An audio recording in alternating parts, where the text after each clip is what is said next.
it was really about doing something that was thought-provoking and I think was honest, something that, could potentially go on around us in everyday life. You might have the Albert Crook, the older man down your street. You might have the younger girl, Charlie, in the end of the road, on the street. So, it's something that everybody can see, but hopefully by watching the film, they can then be more aware of it, I think. So I was in talks with Phil Davis, the writer, sort of in January time last year, 2017.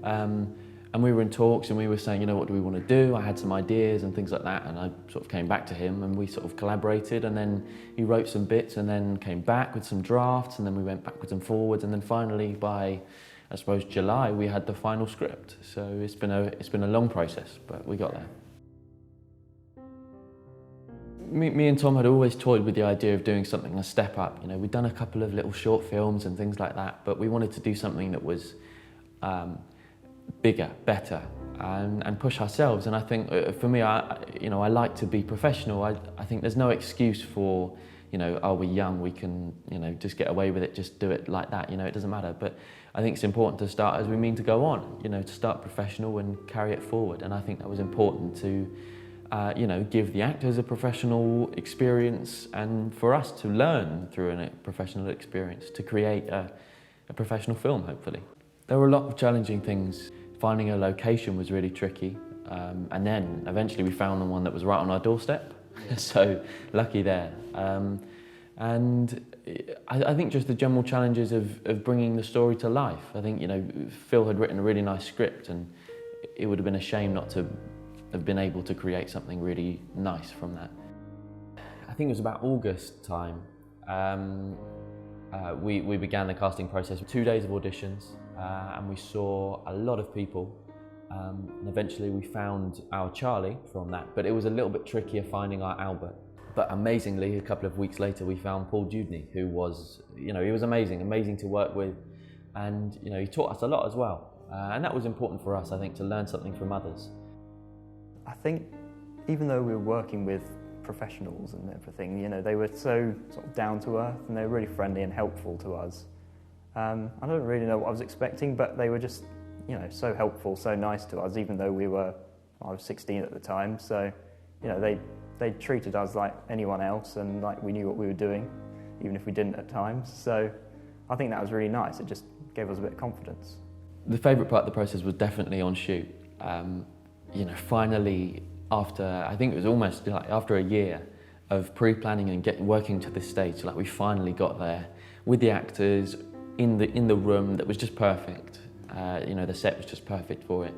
And just seeing it all slowly come together, and working with Tom and making sure that all the shots were moving well and things like that. And that was when it sort of all came together, and I was like, that was the best moment, I think. Probably my favourite part was getting to use the gimbal and install the equipment, because I would never be able to afford that normally. So it was nice being able to use such high-end gear to make such a nice-looking film. It was a good experience. There was a lot of focus on the visuals, and we wanted to make sure that the visuals told a story as well. We wanted it to look quite dull and dark and sort of gritty, because they're both in sort of a dark place, so we wanted it to look natural as well, quite realistic. I think as an actor I wanted to give the actors an experience that they'd find comforting and that they'd enjoy.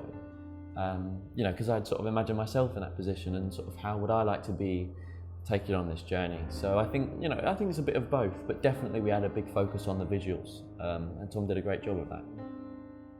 Having to deviate between different things, especially boom operating, I didn't realise how difficult it was going to be. It's so technical with just a little box on your side, but making sure it's in the right place and everything. But I found it hard because I felt like it distracted a little bit from my direction, because I was concentrating on doing a lot of the boom operation, and it's just one of those things as a young filmmaker. You have a smaller team, and it's it's nice, but that means your workload is a lot bigger. Yeah, so editing it was long, but I think it was quite satisfying at the same time, just sort of piecing everything together, sort of having it all come together at the end. All the work we'd done, all the different areas from everyone, just putting it all into one thing. I felt quite good, and when I finished it, played it for the last time, it was like, felt really good to see it all there as one thing. I think I always wanted to create a story that people can relate to. You know, action thrillers are great and blood, guts and gore is great, but you know, not everyone connects to that in the same way, whereas I want to find a story that everyone connects to and everyone finds a common ground in. And also I think, you know, having experience in theatre, I want to create like a rehearsal journey and a rapport between like the company, and I think it's important to have a unit, a cast and crew that are united, so you know, you create a whole journey, not just the narrative journey, but the you know, the friendship journey sort of thing that you take on board. I learnt how much is required to be a filmmaker, and how hard things can be sometimes, and how much you have to put into things, and how long a process can be as well. You know, it's not just a quick turnaround. You know, it's been going on for about 1.5 years now, from story to final screening. So I think that's probably the most. I learned sort of what it's like to be on a sort of real film set, just because we were working with sort of professionals. So it was really great to hear what they had to say and about their past experiences, and that taught us a lot about the way it's done in the industry. Filmmaking is just like a free creative process, and I suppose by being your own filmmaker and working with other like-minded people, you just sort of do what you like. You make the stories that you like, and you can, I don't know, you can tell stories, you can make journeys, and hopefully display a message, perhaps.